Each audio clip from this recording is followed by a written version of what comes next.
Hello, PandaConf. So excited to be here after 2 years to talk to you about mobile and mobile practices and mobile growth.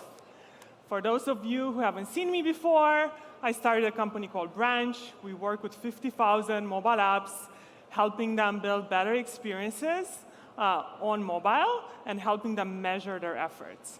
So today, I will talk to you about growing on mobile, some of the trends we've seen in the market, how to adapt to those trends, and I'll give you some examples and tips on how to grow your brand on mobile.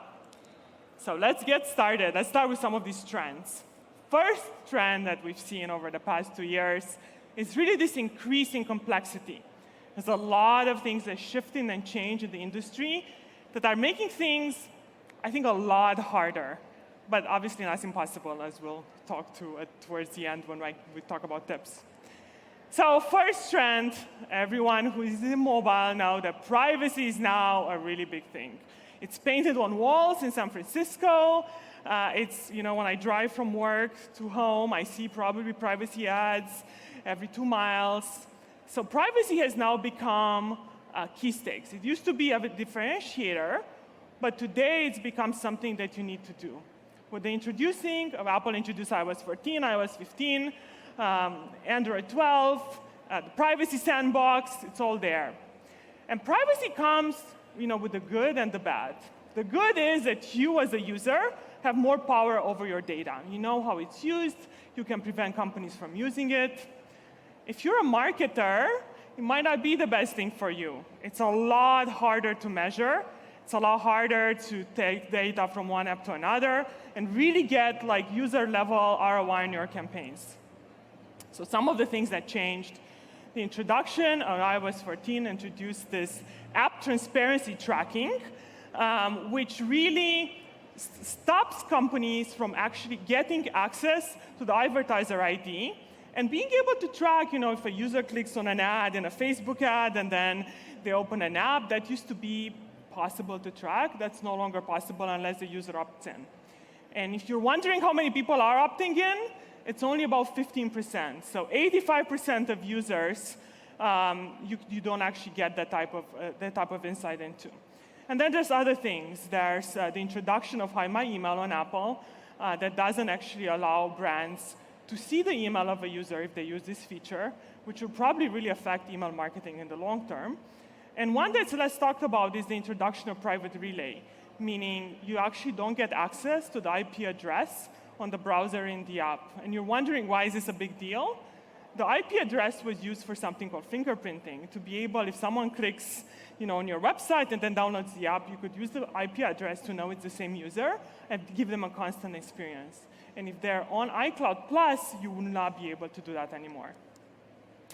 But privacy comes with a lot more accountability, which is a really great thing. Brands now have to show, and it's a lot easier for people to use, how brands are using their data.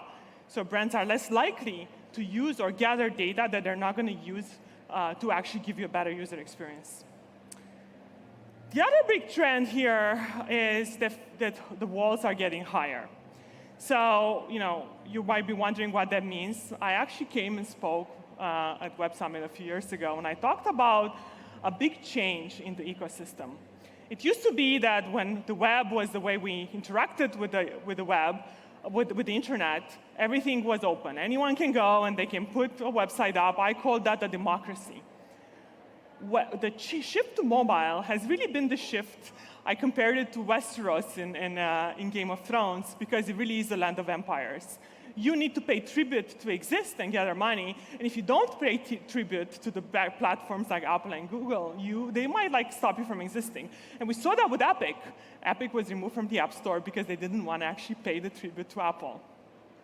And we're also seeing other companies like Facebook really increasing the walls by removing things like their measurement program, like third-party measurement program, that enabled you to get data from Facebook and put it in a different platform and compare it with your ads on Snapchat and others.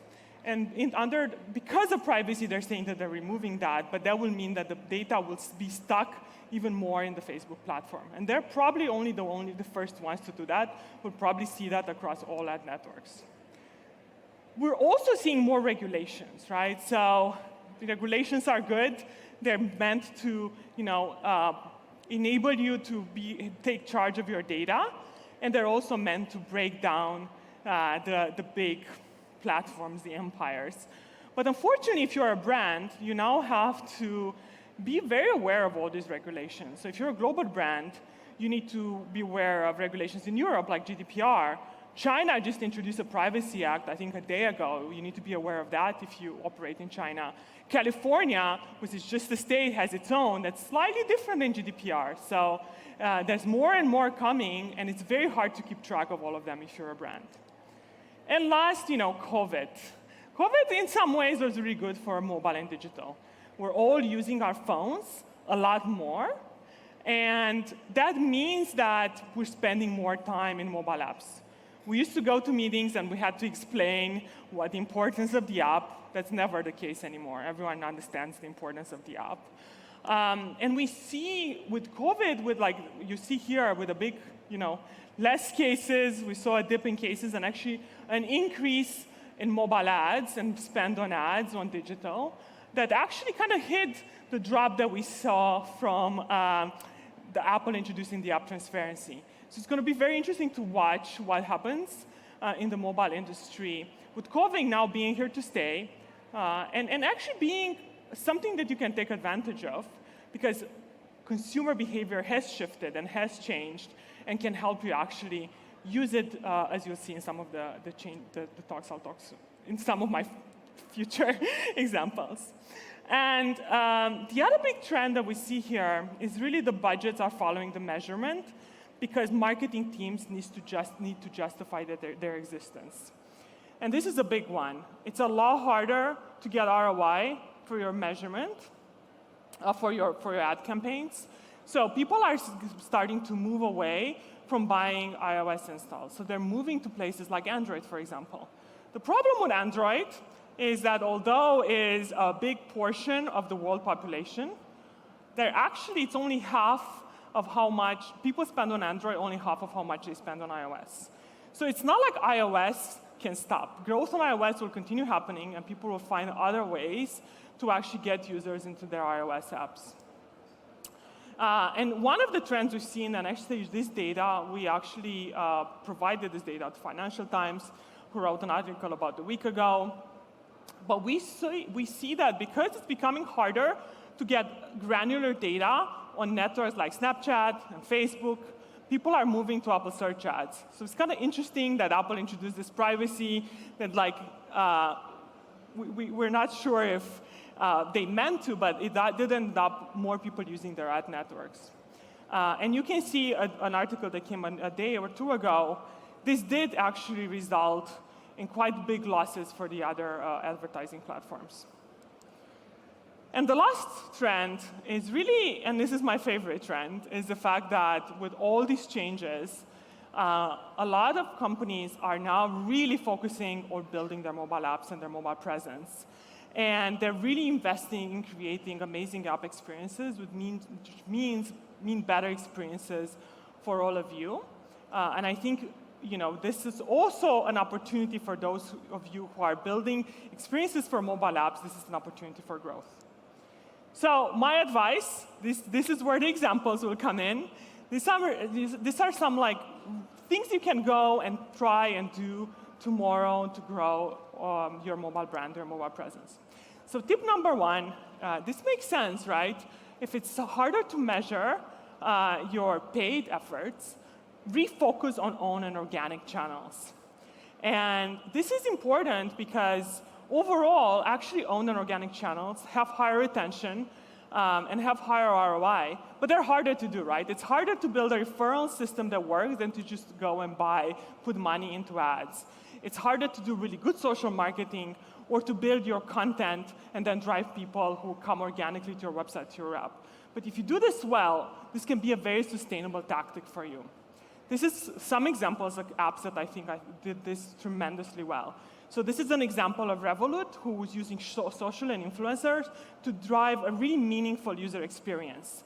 They're partnering with Anthony Joshua to actually create a card under his brand. And if you go and you click on his link, on the link that he's posting on social, obviously they're measuring how many people come to Revolut for that, but they're also taking you, once you install the app, into the right experience. This is directly to the card. You don't have to go and look for it.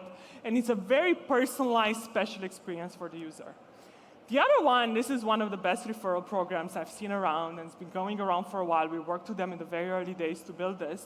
It's Robinhood. They're a stock app. I buy all my stocks through Robinhood in the US. I know there are other companies in Europe like eToro, but Robinhood does this really great thing. If you want to invite someone to Robinhood, you can give them a free stock. And if they install the app, you get a free stock as well. And you don't know what the stock is going to be. Sometimes it can be a small stock. Last time I did it, I got a fraction of a Facebook stock, which was really amazing. I got a Zynga stock, still in my portfolio. And that's really, really awesome because it's kind of gamification of referrals. You click on the link, and then when someone, it's really this double viral loop. When someone goes and they install the app, you get a notification that they did, and you get your free stock. You go into the app, you get dopamine, and you're more likely to invite someone else. So, and this drove a lot of their users in the early days and even today. The other tip is this idea of leaning into new user behaviors. So one user behavior that really changed is the fact that people use QR codes. My mother uses it, and I don't think she ever did before. At Branch, you've been offering QR codes, links to QR codes for a very long time, and it was only used in Asia. COVID changed all of that. Everyone's using QR codes. And by the way, this QR code will take you to a place where you can ask for the slides, and I will send them to you. And I will measure how many people ask for the slides. And this is used everywhere. These QR codes are used everywhere. This is an example of Afterpay. They went to New York Fashion Week, and they had different QR codes, different parts, and they could measure, what is the place where this drives the most downloads. They even added them on bikes, so when people are going on the way to shopping, they could open the app and start shopping and start looking at the things they want to shop in advance of actually going to their location. The other place that people use this is on desktop. And if you do this well, you detect the user agent and you know if someone's on desktop or Android and iOS, and you have a link or a banner that takes them right to the App Store if they're on mobile, but shows them a QR code on desktop. Desktop usage has increased actually significantly over COVID, especially during the week. And then on weekends, usually people use mobile. So you have to kind of be there for both. My favorite one is on TV. So this is an example of a tie-up using this in an ad. But we've also been used for like America's Got Talent, where different QR codes are different voting for different people, but obviously you need to get the app to vote so they can measure how the QR code, and that's a really great way to measure TV ads, which has been historically very, very hard to measure. The other interesting one is crafting user journeys with small steps. So if it's really hard to measure all the way through install, you can have smaller steps and measure along the way, and also give good experiences along the way. So imagine by doing ads on the web, which are cheaper than install ads anyway, or working on SEO and making sure that you write a really interesting piece of content, so when someone's looking for that, that's the first thing that comes up. Then someone goes to the page, and in this case, the makeup page, or on that website, and then you show a banner that takes them into the app, but takes them to the exact page in the app, or something related in the app. In this case, it takes them to the makeup page in the app. You already know the user. They don't have to open the app, not know where they are. So that deferred deep linking can really increase the user experience and increase your conversions. The other one that's also the idea of bite steps is really, and this I think works a lot, very well in countries where people don't have phones that are large enough to download apps, or people might not be willing to download an app. So Apple introduced something called app clips, where you can do something before you download the app. So in this case, we have this Toast takeout and delivery app, and you can actually be in a store and pay without downloading the app, and do the whole thing in this app clip, and then you can decide to download the app.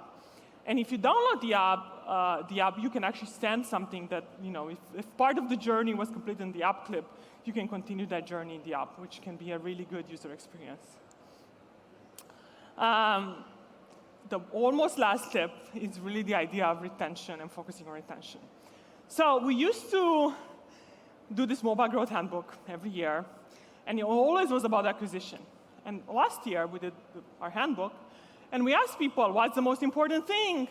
And it wasn't acquisition, it was retention. We see that more and more mobile companies focus first on retention, they make sure they have that right, and only then they invest in acquisition. And when you measure retention, this is also very interesting. It's very important that you measure retention by channel. We did this analysis, I think, a few years ago, and we saw that actually where you acquired a user, if they come from a smart banner on your website or a user-to-user, they're more likely to stay versus someone coming from ads. And this analysis was over a few hundred apps. So, best way to retention is really resurrecting users and getting them to be aware of your app. So how can you do that? Email is still the biggest one, but you can do things like push, ads, and retargeting, making sure you show up in organic searches when they look for relevant things, just making sure that they keep seeing your brand without being annoying. And last one, and this is a really interesting one. We talked earlier about private relay and how it's so much harder to create these cross-platform experiences. When you do something like fingerprinting, unfortunately, you weren't always right? You use the IP address, but multiple users can be so there was never an exact match. But if you actually get the user to be part of that experience, you can create a link that actually takes someone from the app, an experience inside the app with 100% accuracy and 100% measurement. So this is something we introduced called native link that uses the app clipboard. So, in this example, someone's tweeting that they want a cappuccino. Starbucks says, oh, here is their cappuccino in the app. If you go there, all you have to do is, yes, I want to continue my experience. And then you download the app, and it takes you exactly to that experience. But the user has a say in this. The user says that they want the context passed through. And because of the changes in the ecosystem, this will happen more and more. And we'll see more and more brands adapt these kind of conversions and flows. So, it seems like it's a lot. A lot has changed. But there is a light. There are lights at the end of the tunnel. With great change and great challenges come a lot of opportunity. I think some of the examples here are some of the opportunities you can take. And I'm sure there are many others. So with that, I'm really thankful for all of you for seeing me today and for letting me close PandaConf. If you want my slides, just enter your email, and I will send you an email the next day with a link to all of them. So thank you so much for having me.